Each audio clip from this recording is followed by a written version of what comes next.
May mga vlogger, no, dami, may pinagkaisahan sila, sino kaya yan? So yan ano, yan ang sitwasyon dito sa Ra-Sulaiman Park. Labanan ang korupsyon, panagutin ang mga salarin. So update lang natin to guys, ano, medyo ilang araw tayong hindi nakapag-update yun.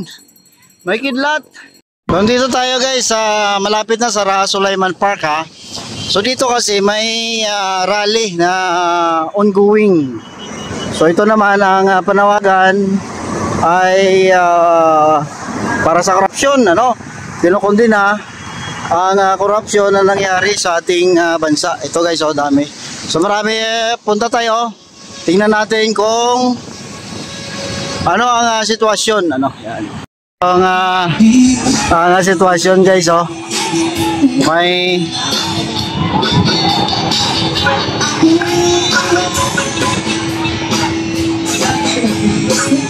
So dito tayo sa Ra-Sulaiman Park guys. Ito yung sitwasyon guys, oh. Ewan ko anong sinisigawan nila.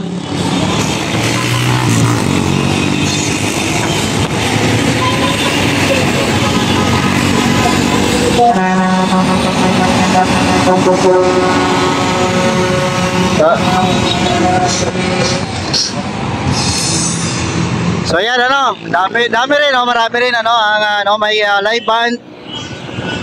And yan oh, daming vlogger.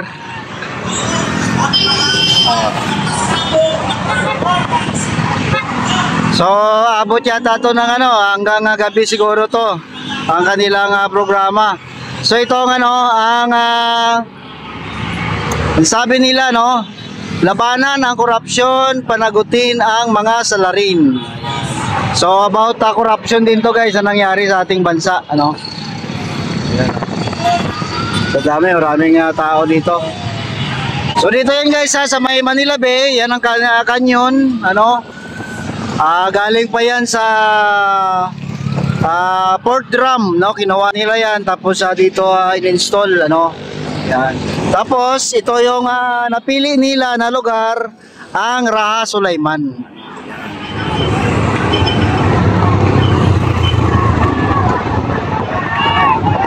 Okay, mabuhay ang Pilipinas! Mabuhay ang Pilipinas! So mga vlogger, nagatipon-tipon at sino kaya ang kanilang pinagano dyan, pinagatipunan. Mabuhay ang United People's Initiative! Mabuhay! Masalamat tayo sa United People's Initiative na pinamukhaan ng ating pagiging na Inilan. Inilan Lugis! Mabuhay! Inilan Lugis! Mabuhay!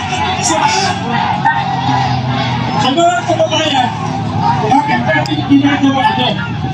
May pinagatipunan sila nga vlogger, sino kaya yan?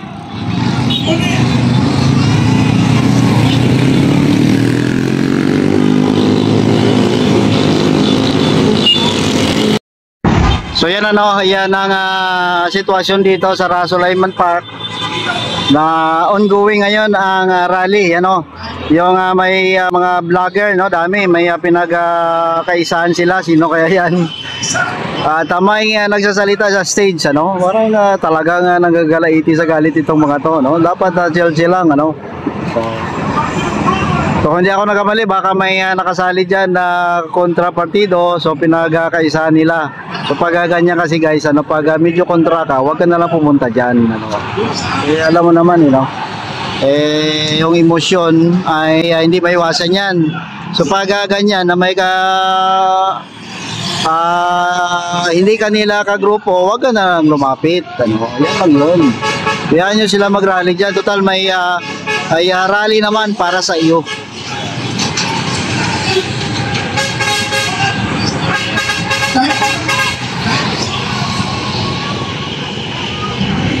So mas marami pa yung vlogger sa gilid kaysa doon sa harap sa nagsasalita.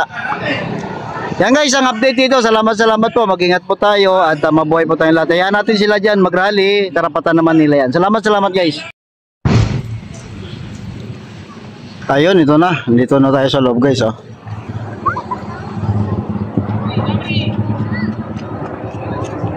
So marami ring taong namamasyal, no? At siyempre, ang ulan, papunta na dito yung ulan. Maya-maya, takbuhan ng mga taon to pagdating ng ulan. So, punta tayo sa gilid, guys. Oh. Ayun. So may parating na ulan. Medyo masama ang panahon ngayon. Pero update tayo dito kanina, no? Doon ako sa platform, biglang kumidlat. Grabe, no? Lakas ng kidlat na yun. So ito, ang Dolomite Sand Beach. So kagabi, nandun tayo sa kabila, sa may Pasig River Esplanade. Iba rin ang ambience doon. Dito iba rin kasi dagat to eh. Iba-ibang ano. Dito naman, siyempre, may dalang pasigan. Hindi nga lang pwede magdala ng tubig at pagkain. Pero kung gusto mo ng food trip, doon sa kabila, no? Magsawa ka doon. Yan. Biglang lumakas yung alon. Yun,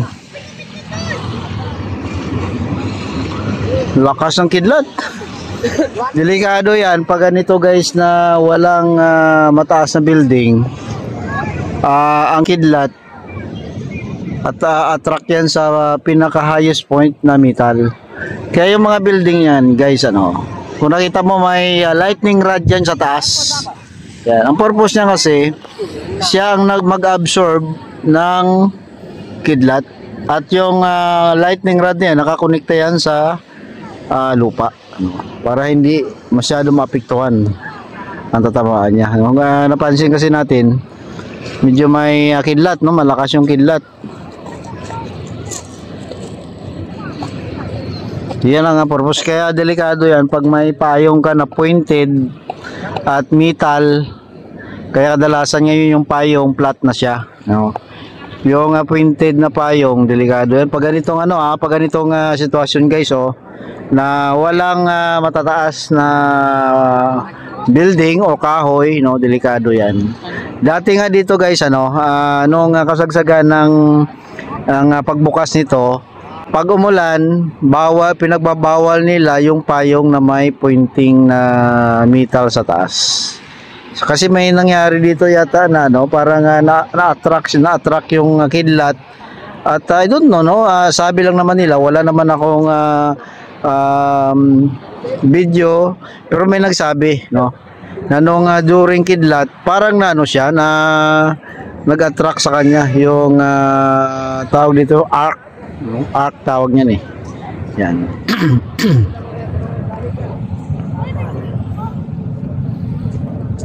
So dito to sa gilid.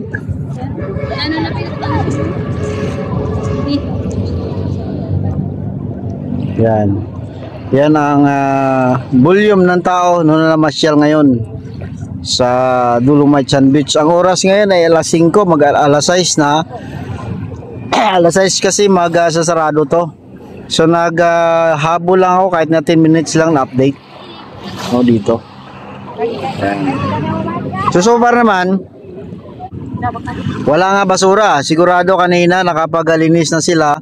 Everyday yan, guys, oras-oras, umaga hapon may naglilinis dito, no, ng mga DPS at saka yung mga DPWH, no. So nililinis nila yan umaga at hapon. Pira na lang kung mag-low tide ng hapon. So yan yung may nasampa na naman na mga basura, dahil yan siguro kanina pa yan.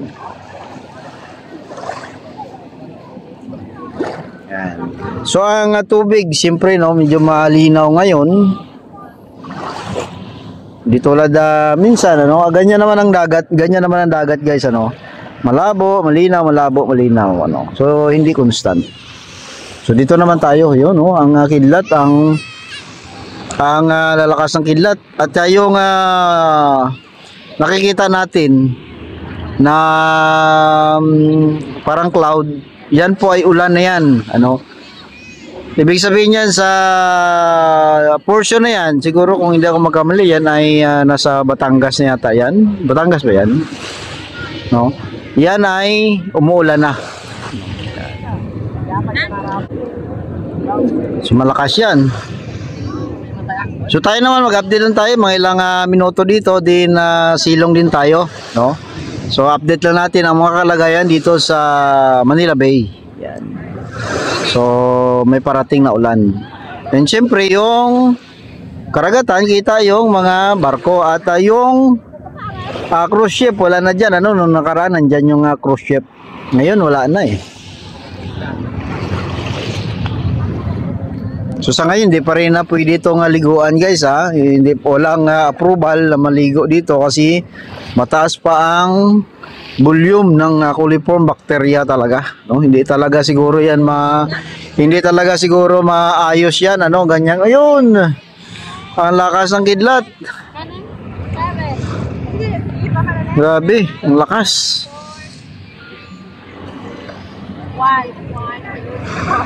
Bakit may kidlat? Kasi may ulan, ano. Yan kasi ang resulta, no, ng init at lamig. Yan, oh, dumadagundong, oh. Malakas ang ulan na yan, pero may payong naman tayo. Yun nga lang, nakasapatos ako. Minsan, ano, pag nagtsinilas ako, hindi umuulan. Pag nagasapatos, uulan siya. Ano ba talaga? Grabe nga forma ng ulan, oh. Parang, ano ba, yung tornado, no?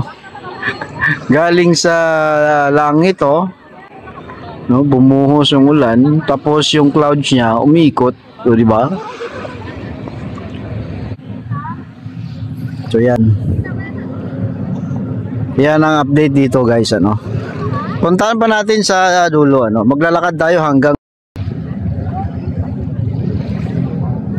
so yan, ano. So iba din ang ambience pag nandito ka sa gilid ng dagat, no. Maliwalas yung paningin mo, malapad kasi yung ano, may abot ng inyong paningin, no. Abot sa artificial island. Yung artificial island talagang kitang-kita na. Dati parang anino lang yan, pero ngayon kitang-kita na talaga lupa, oh. And soon magsusulputan ng mga building diyan, ano. Di ba? Susulputan ng mga building diyan. So far so good, ano, ang Dolomite Sand Beach. Although may nakita tayo mga brown, pero yan kasi ay tinulak, no, ng alon ang kulay brown na buhangin. Yan. So sa lakas ba naman ng alon minsan eh. So marami rin, no, marami ring taong namasyal. Yan. Dito siyempre, no, ganyan talaga nung umpisa nito, alam nyo ba? Halos magka-stampede, no, ang tao dito. At may vlog tayo diyan. Pero ngayon, siyempre, ang tao sawa na rin. At yung pinagkaguluhan ngayon, yung sa kabila, ano, Pasig River Esplanade, which is for public also. Yan. Pwede rin tayo mamasyal doon, ha, guys, sa Pasig River Esplanade hanggang gabi yan, ano. Yan. Maganda, maraming pasyalan, ano, sa ating bansa para mag-enjoy yung mga tao. Ayan. So yan, ano, ang update dito sa Dolomite Sand Beach, guys, ano, paki-click like and subscribe po sa ating channel. Salamat guys. Mabuhay po tayong lahat.